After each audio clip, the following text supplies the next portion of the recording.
my God, Becky. Can Miss Becky please raise her hand, bro? You better call Becky with the cool hair.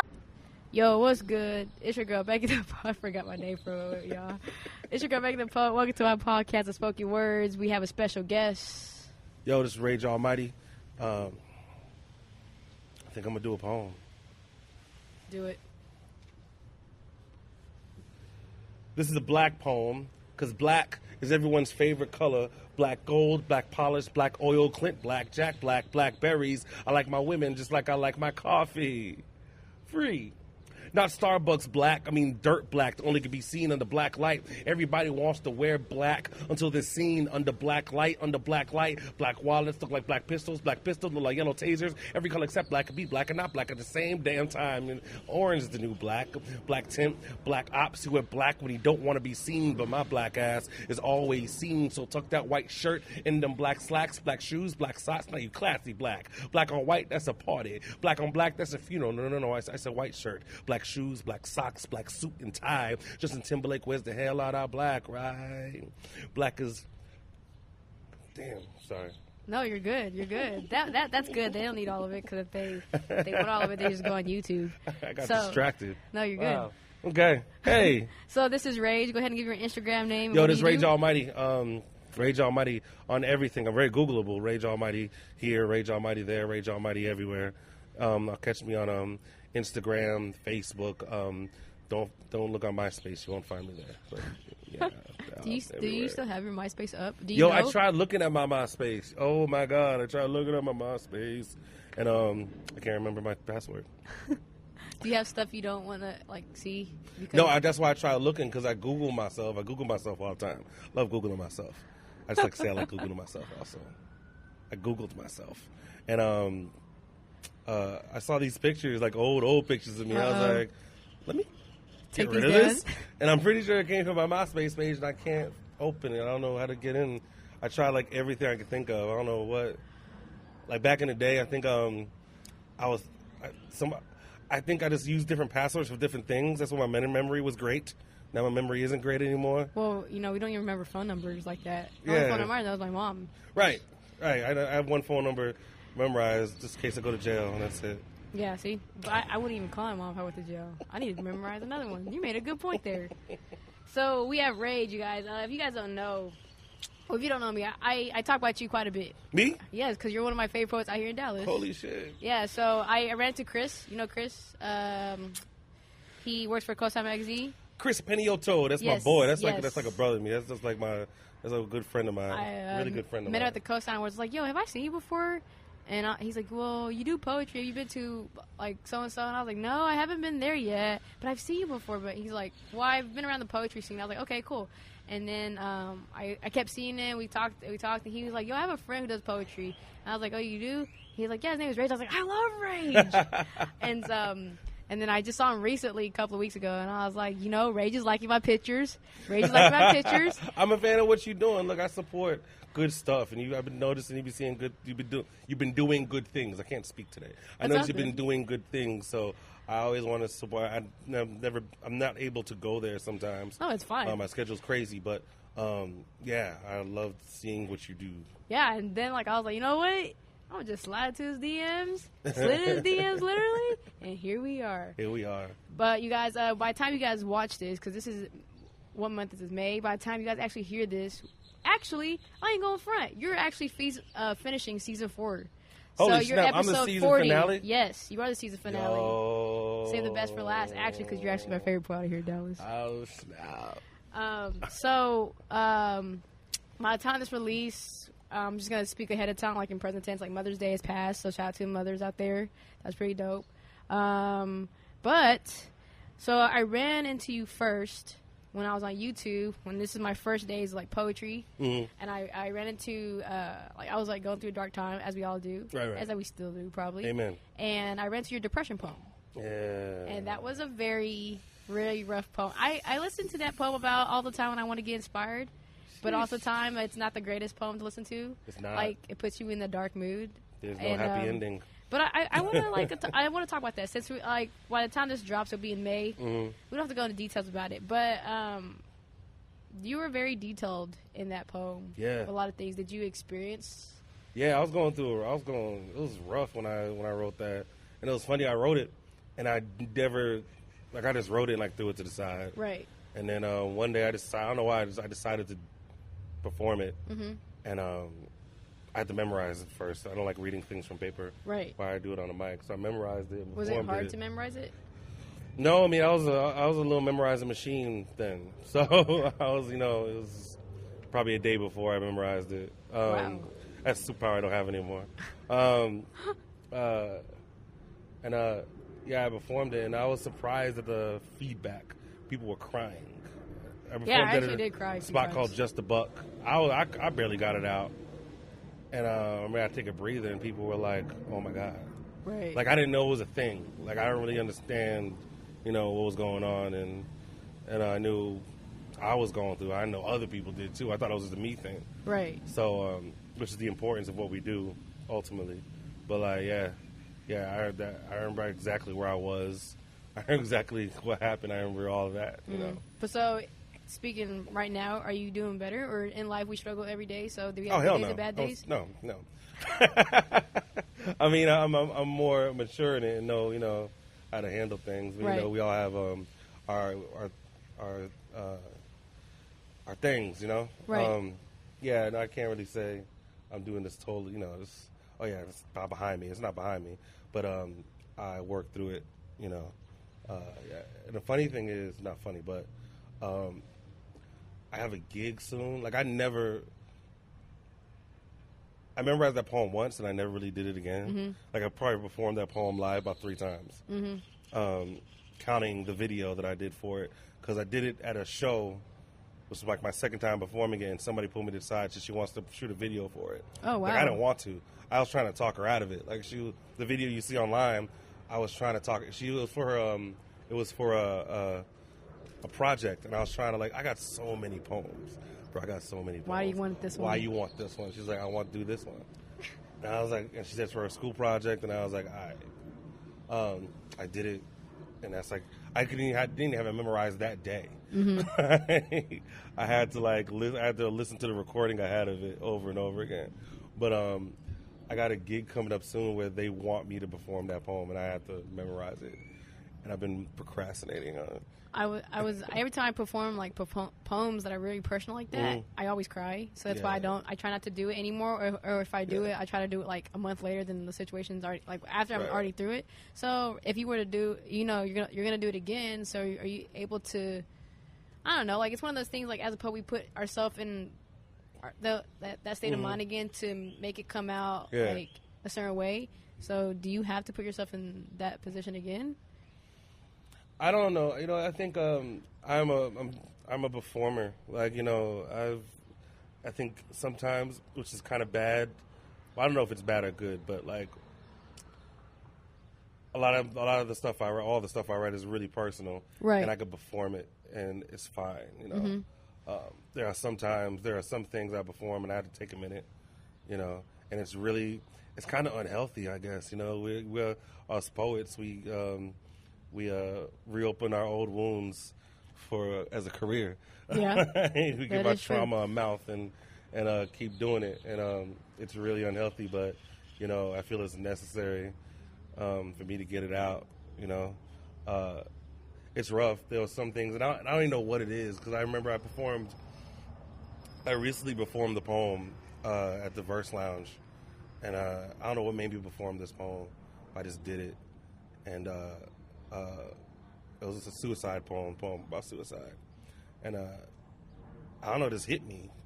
It hit me different. I had to walk away and get a breather outside. I usually do happy-go-lucky poems on that. It's an open mic for youth, so I usually do happy stuff. But yeah, and I did it, and it hit me different. I don't know what it was. You did this in front of kids, or Yeah, I was in front of they were all the teenagers. But how did they react? Because I remember doing a suicide poem for my college, and I was just, everybody was quiet, and I was like, well. I got a lot of thank yous and stuff. Yeah. So that's good. That's good. Yeah, I got a lot of thank yous and stuff. I got some text messages the day after, and thanking me. Just for speaking, maybe speaking for them, or just speaking thoughts that they. Right. That's good. That's good. Right. So you do a lot of stuff for Dallas, the youth poetry slam team. Yeah. I'm coach of the Dallas Youth Poetry. So Slam team. how is that? Like, how is working with? They're not kids. Like they're like teenagers, right? Yeah, they're grown ass people. No, they kids though, but they youth. It's great. It was a great experience. I'm constantly learning because I don't have any children of my own.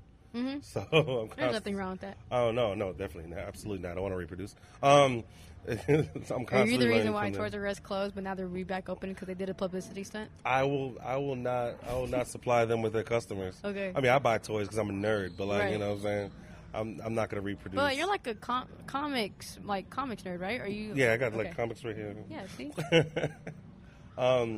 Yeah, no, I'm the coach. I've been the coach for about this is my third year Mm-hmm. of coaching in Dallas Youth Poets.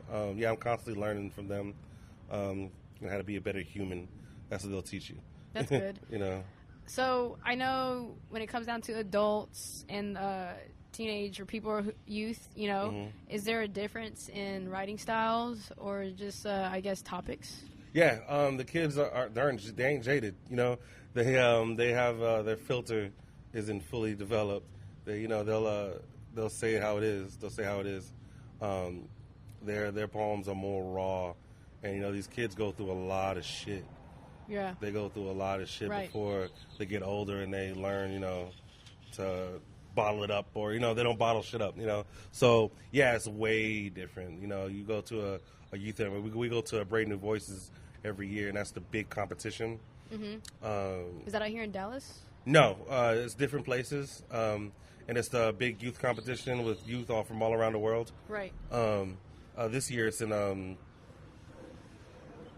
Las Vegas. Ooh. Yeah. So you guys will be going there, right? Yeah, I'm gonna need a chaperone.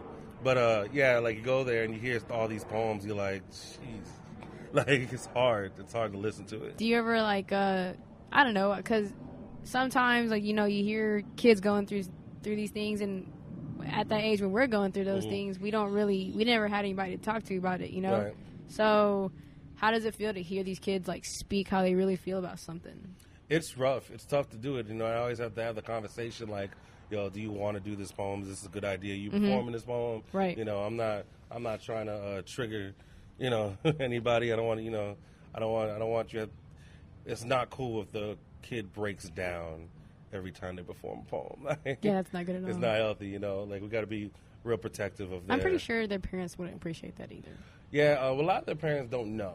Oh. Yeah, that's a big thing I talk about with the kids. Like, this is their safe space, right? Yeah. And sometimes they're talking about the parent. Sometimes their parents' inclusion is an invasion of the safe space. I can relate to that. Yeah, and like, you know, a lot of times the parents don't know things, so like they don't. When you do, that's my thing with like these youth events. Like when you do sports events, you see the parents all, you know, it's crowded. Parents are there. When you do poetry events, it's not that crowded because they're not inviting their relatives because they don't want their relatives hearing some of the things they're writing about. It happened to me when I was young, you know. So yeah, it's not too many people, not too many. But they parents understand that, right? What? Like that. There's not going to be a lot of maybe like support from the parents because they're not telling them, and just Yeah, and I understand. I definitely get it. I'm like, yeah, it's, you know, when we do have parents come around, I'm like, nice. And sometimes I'd rather not. Yeah. You know, I know. we have a relationship with the parents, definitely, but not. Oof. Yeah, it's hard to keep them. Parents, such a big word. I Yeah. even had to tell a videographer to when he was doing my recap video for my podiversary, I had to tell him to cut off the beginning of one part because it stated which person I was talking about, and I was like, "Can you just cut this part off?" Because I know who watches it. They're younger than me, and they live with that person, so it's just one of those things. Gotcha. You know, got to like try to be example, but at the same time, like the message was to her, so it doesn't even like. Hope she Yeah, this got it. poetry shit is dangerous, man. Yeah, it is. I just hope. So, okay. What about this? You know how we, as poets, we talk about things in our life, right? Especially youth poets, they talk about their parents. How do you ever prepare them to what happens if, like, their parents hear it? I never thought about that. And I That's something I never thought about. I mean, maybe I should think about that. well, the only reason why is because my friends always ask me, like, dude, just if that's how you feel, it's how you feel. And I'm like, yeah, but am I ready to, like, state, like, how I felt at that time in my life? Right. And then have them, because sometimes people are stuck in their ways of, like, I'm grown, you're younger than us, so you have to listen to what we have to say, and what you're feeling is only a figment of your imagination. Yeah, you just overreact or overreacting, or you're just acting out. Right. Because I had a kid a long time ago. He got in trouble because of poetry. They found a poetry book, and the safest thing you think, and you can get in trouble for it. They were mad at him for saying the things he was saying in poems, and I think the teacher ended up talking to the parents, but I never had to. I never thought about that. Do you work through a school, or how do you recruit these kids? They come. I put it out there. I do go to different schools, and some of them come from the schools. Some of them just come from word of mouth, and then they're hearing about Dallas Youth Poets. We do a open mic every month. Sometimes they hear it on the Instagram or Facebook. So we just put the word out, and they do. Some of them come through schools. A lot of them come through this organization called Big Thought. Big Thought is in a lot, puts all artists in schools. So some of them come from that organization. That's cool. That's so cool. They come from a little bit of everywhere. And that's good you guys are reaching out to the youth, because I know, like, I would hear this all the time. I think you know him. I don't even know how to pronounce his name. Trowan? Yeah, so. Yes. Trowan. I was watching his TED Talk about how he used hip-hop. Mm-hmm. And he was telling me how, or not telling me, he was saying how kids, I guess he's a teacher, and how he was teaching kids to write poetry. And there's a kid who said he didn't write poetry, but his favorite line from a Tupac line was about like his father, not about his father, but about Tupac's father, but he was related to that. And so that's really good, because not everybody has a lot to say, especially kids. Like, sometimes we're in households that we don't have voices. Yeah. And that's probably the reason why I created this podcast, because, in my household, right, if you're watching this in the future, wasn't able to talk, y'all. Just told me to be quiet. Now I talk a lot. Right. But right, no, that's just like the meat and potatoes of poetry. Like, right. A lot of potatoes. What? Meat and potatoes. I don't know why I said that. You hungry? I'm not hungry at all. I don't even eat meat or potatoes. Oh, you're vegetarian? I do eat fries. No. Yes, maybe today. I don't know. That's the depends on what day question. It is. Depends on what mood I'm in. Okay. So you're out here. I would say you're a pretty dope poet. And I even seen a video of you where you did some street freestyle? Because I saw Sin in the video. Sin was in the video? Sin, y'all was doing some, like, freestyling, some slams in the streets.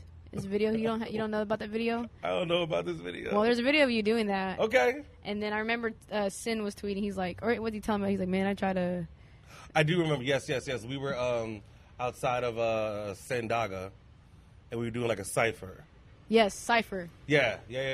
I was like, what was y'all doing? I know I do a lot of stuff. But yes, I do remember. It was Preach and Sin. Yeah. Actually, I have a recording that I have to do with Preach soon. Okay, anyways, train of thought was distracted. But, you're out here, and you make, would you say poetry is your career? Yeah, this is what I do to eat food. So how do you, for anybody who is trying to be on the come up or trying to do poetry full time, what are, like, 3 advice you could give them to help them in their journey? Sometimes the stage isn't where you make most of your money. I think I'm performing in classrooms and meetings more than anything. Be open-minded. Keep good relationships. That's probably the most important thing. Be professional in your relationships. These don't be. Keep yourself flexible, because you do there's a lot of different things out there for poetry. I've asked to do poetry in board meetings. And what? Yeah, it's, you have to realize it's not just hype the up stage. the teachers, bro. Yeah, look, it happens. So yeah, just keep your options open, and always have product. So this is a serious question. Before you made this your career, how many unpaid gigs did you do before it got to getting paid? I call it grunt work. You definitely have to do the grunt work. I can't even give you a number. I could tell you probably a year, 2 years. Back in the day, I had this thing where I had a CD, and I sold my CD for $1. Kind of like mixtapes, right? Yeah, I was doing mixtapes for a while before I got back into poetry. Yeah, I had a mixtape, and everybody thought I was crazy. They still talk about it. Like, I heard when you were selling mixtapes for $1, we were telling you to stop. I was like, no, I knew what I was doing, right? Right. I saturated myself everywhere, made sure everybody had my CD, even if they didn't listen to it. Sometimes they just support. They don't have $1 right here. Again, it was, right. And it was cheap to make them. I was making more than, So it was promotion. It was like some of y'all pass out flyers, but I'm passing out CDs, right. And that's how I really got my name out there. One of the ways I got my name out there. Another way was I was in the mixtape game, and I was selling mixtapes, and I put my poetry in between, like, R&B mixtapes. Right. So everybody was buying all these R&B mixtapes, and they heard my poems in it. So that too. But anyway, I did a lot of grunt work. That's a lot of open mics, a lot of I'll do it. I'll be there, So yeah, I did it for about a year and a half, 2 years. When did you start saying, like, I need to get paid for this? I remember exactly the moment I got paid. It was about a year and a half of me doing that grunt work, and some dude booked me for the show. I remember his name. I'm not gonna say his name, asshole.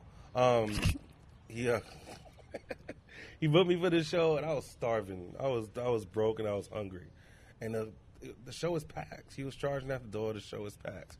I'm like, you can't even get some wings, like some chips and queso, like what I'm saying. And I was like, I can't do this anymore. And then that's when it started up with the $50. Like, yeah, I'll do it $50. And then once my accolades started racking up, I was like, all right, well, gotta afford me now. Yeah, gotta be worth my time. Do you work with people's budget if they want to book you now? I do, and I have a 3 free show limit a year. I have a board meeting in my brain, and I'm like, all right, is this show worth? What am I free? Mm-hmm. And sometimes you realize that some free shows are worth it. Mm-hmm. I did a show where for free, but I knew I was going to sell out all my merch, and yeah. So yeah. Sometimes, especially when you're I'm glad you can sell merch. Shit.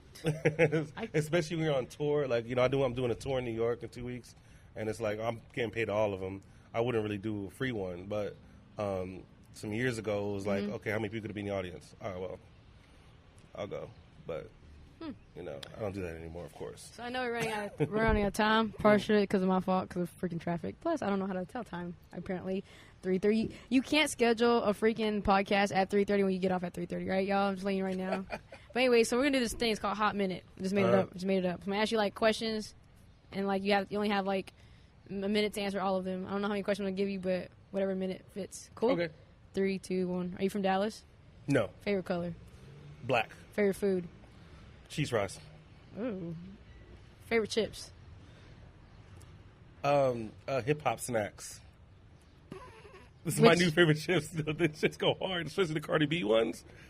Which Migos rapper would you rather have a drink with? Offset. Okay. Woo, woo. Mexican food or Asian food? Mexican. Cats or dogs? Dogs. You don't eat cats?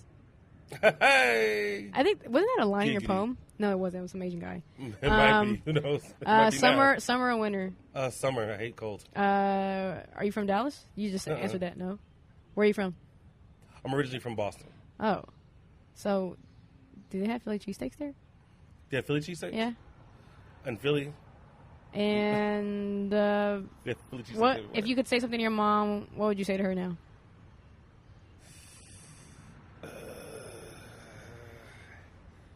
This is the last question. Got some money? That's what I say inside my head when I see my mom too. But she knows that every time she asks, "Yo, do you want money?" I'm like, "No, I'm good." Inside, I'm screaming yes. So there you have it. It's Rage Almighty here. Check him out on Instagram, everywhere. He's my favorite poet. I'm so glad to have him today. And the camera's running down on time. Dope. This is Nice. all fits. Okay, Nice. bye, y'all.